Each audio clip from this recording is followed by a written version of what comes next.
All right, I'm back, guys. So let's talk about they finally listened and Call of Duty Treyarch, went a full 180 from all the bad news. We finally got some good news as well, and they changed so many things in Black Ops 7. They listen. They listen because it's a lot of money to them. Ladies and gentlemen, we won. Because we actually took down the behemoth that is Call of Duty in one way, and honestly, this might be the biggest news that has happened in a long time. Normally, traditionally, this type of video I would put up on Ink TV because we're going to be checking out a blog post, but you may remember with the reveal of Black Ops 7, one of the biggest announcements was this. Carry forward was going to be happening. Black Ops 6 content was going to carry forward, which meant the American Dad skin, which meant Beavis and Butthead, which meant the Ninja Turtles, which meant everything. That's good. I kind of like, Ninja Turtles, and I kind of like that. People don't like to see that in multiplayer or serious games, but the first time, the first week probably of COD, there's not going to be anything like that. Thing was carrying forward. This was one of the biggest points that everyone was hating. Now, because of this, they had a couple of options how they could move forward. Number one, they could leave it the way that it is and make everyone suffer. Number two, they could essentially make it so that there's a toggle where you could toggle on and off skins. Now, I've said it before, I will say it again, that is the worst possible option. The reason why that is the worst possible option is because for them, it would mean that all of the skins that they put out moving forward, no one would be able to see, and in turn, I mean, yeah, that would be making them less money if you had an option to turn off skins. They would make less money off. It makes total sense, right? Why they will never do that. It's a lot of money for them, but I feel like the people complaining about that, they're not the ones buying skins anyway. But the people who like skins, they're going to buy it. So just let that sink in, or they're only buying not these, special skins. And they're not that big of a problem. Of it. So what did they do instead? Well, they put out a blog post. This is the blog post that they went out today, and let me tell you, it is going to completely change the future of Black Ops 7 and even Black Ops 6 moving forward. But here it is, the August community update. I'm going to read through this one. As I mentioned, I normally talk about this kind of thing on Ink TV. However, this is the biggest news update I think we've seen in weeks, months, years for Call of Duty. So let's read through this.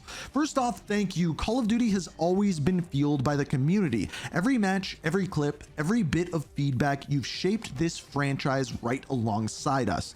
We know there's been a lot of conversation recently about the identity of Call of Duty. Some of you have said we've drifted from what made Call of Duty unique in the first place. Immersive, intense, visceral, and in many ways grounded.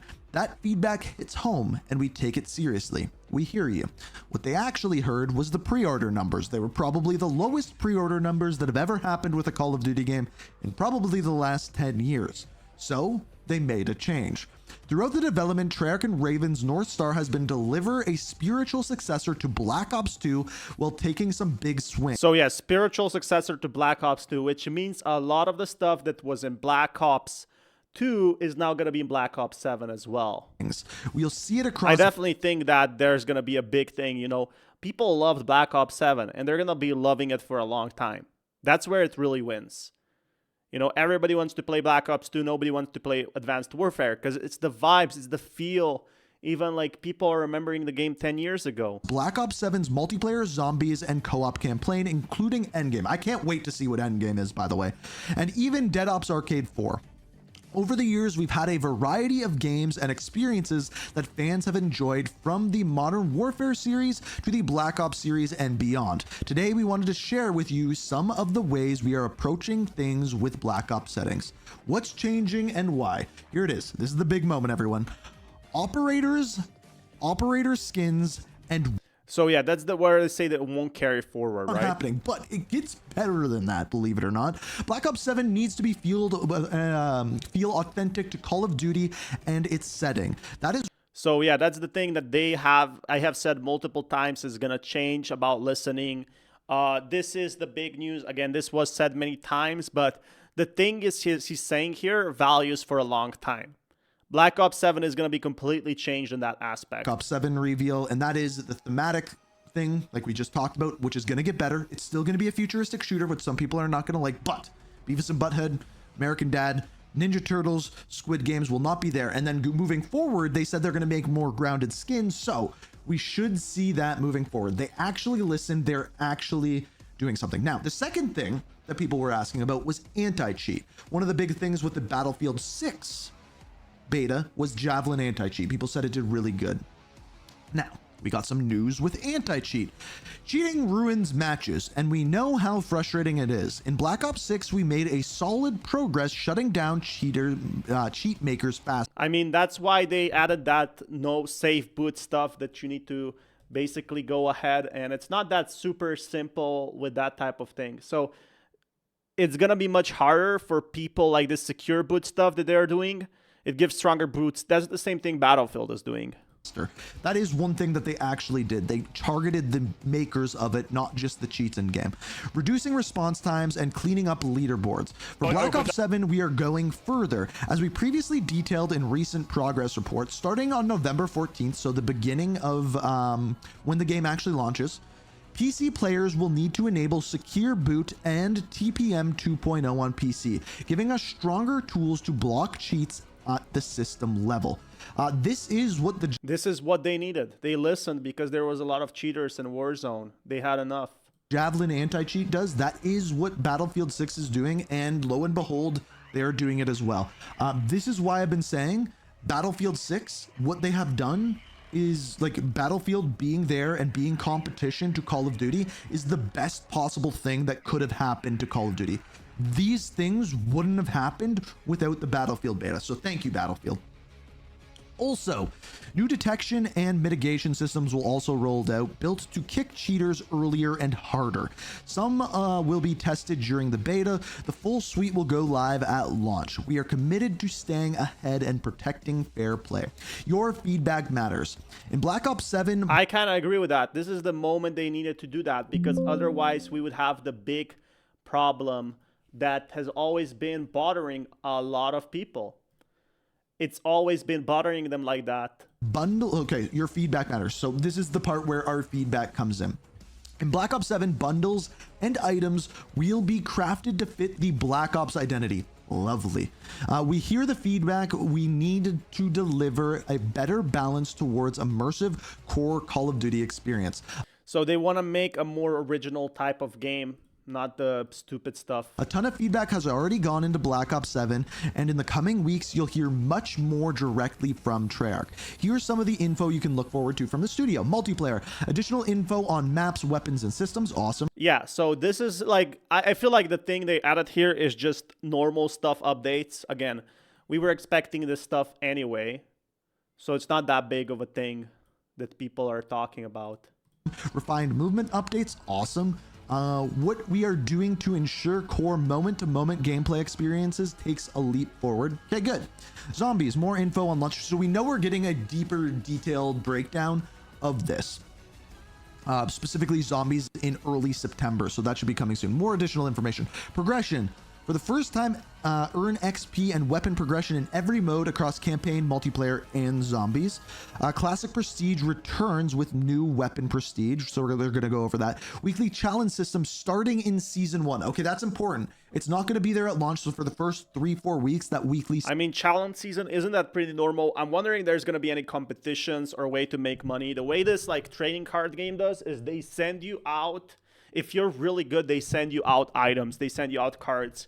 Like, look at Magic the Gathering Arena. That's what I really liked. Will they have that with Call of Duty? Wouldn't that be amazing? Like, you could get their shirt for free if you placed, like, top 100, top 500. I mean, not just the shirt, but, for example, be invited to an event. I think that would be an awesome idea that Black Ops 7 could completely change, you know, making reality. And a lot of pro players are in Call of Duty. That challenge system will not be there. More ways to earn camos and in-game rewards, assumably from those weekly challenges, and expanded gameplay content. The next thing that we're going to hear from is September 30th is Call of Duty Next, which, just to keep open, I have not heard anything from yet. I have not been invited to yet. Fingers crossed. Hopefully I can cover that one for you. I would love that as well. Like, that would be amazing, though. And then moving forward, October 5th is the open beta start with the closed beta or early access beta for pre-orders starting on October 2nd. Now, I want to be clear. This isn't everything that we wanted. This isn't the full fix. This isn't us give in and say this is everything that we wanted and more. This is the beginning. There is no mention here of skill-based matchmaking. There's no mention here of what will actually happen with the post-seasonal content. There is a little bit saying that the weekly challenge system will start in season 1, and that is good. But I love that. This is a pretty good video. I love that. They added so much of the stuff that we needed in Black Ops. Again, I don't feel like there's going to be super big development game, like technology-wise, because, you know, games haven't developed that much to Black Ops 6 last year. But just in terms of items, lore, campaign, it's becoming a bigger and bigger game. And people went from, you know, I'm not buying this game to it's going to be one of the biggest played games this year. But here is skill-based matchmaking. Now, there are some other things that happened today. Number one, and this happened before this announcement, pre-orders. Call of Duty, the Vault Edition, is now ahead of Battlefield 6 Phantom Edition on... I mean, it's pretty obvious, and this is for what? I don't know where they found this, but this could be just for, you know, PS5. I'm feeling a lot more players will be buying for PC. It's very obvious that it cannot beat Call of Duty. I mean, it is very obvious that Black Ops 7, you know, Battlefield 1, which was my personally favorite Battlefield game, that could not beat the worst, one of the worst Battlefield games. Nothing can do that. Call of Duty has 4 times the player count, and they have millions to lose, maybe even $500 million if they do not place this game correctly. That's why it's so important to them, this game, and why it's going to be here for a long time. PlayStation, not on Steam. I don't think it's ever going to get ahead of Battlefield on Steam. It just, Battlefield is more of a PC game, whereas Call of Duty is more of a console game. That's it. We're not going to be getting the Pick 10 system. I see some of you in chat saying that. It's just not going to happen. That's a whole game system. I wish we were, but that's not it. So, like we said, speak with your wallets if you want. I mean, I feel like people are already buying it. People are already buying it, and we have to look at another video on that. Want them to address skill-based matchmaking? Don't buy the game. If you want things to improve, like, people will keep buying, even if they complain, they will get it, to be honest. When it comes to, that's my personal opinion. People will buy it if they like it or not. Don't spend your money and look what's going to happen. So just as a breakdown, we have a tweet here from Charlie Intel. It says, carry forward update. Black Ops 6 operators, operator skins, and weapons will not carry forward into Black Ops 7. Double XP and Gobblegums will carry forward into Black Ops 7. Black Ops 6 content will remain in Warzone. That is the update as of today. So let's take a look at this again. Black Ops 6 content will remain in Warzone. Yeah.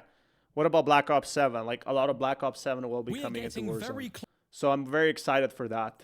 And Gobblegums will carry forward into Black Ops 7. Black Ops 6 content will remain in Warzone.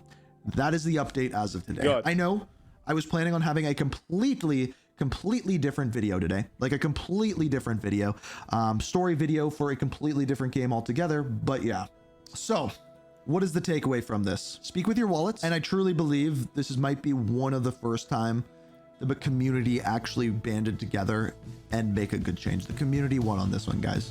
I feel like, yeah, nothing was bad with Call of Duty. They just saw the first impression and thought, oh, it sucks. Well, it didn't suck, and they learned a lot from, you know, the previous bad or suboptimal Battlefield games. So Black Ops 3 just broke a new wild record in 2025. This is how Black Ops 7 is always going to be big. People are still going to play it regardless of what happens. They still play it. You know, Black Ops 2, they still play it. They still play Black Ops 3. They don't care. They're going to play it for the long term. And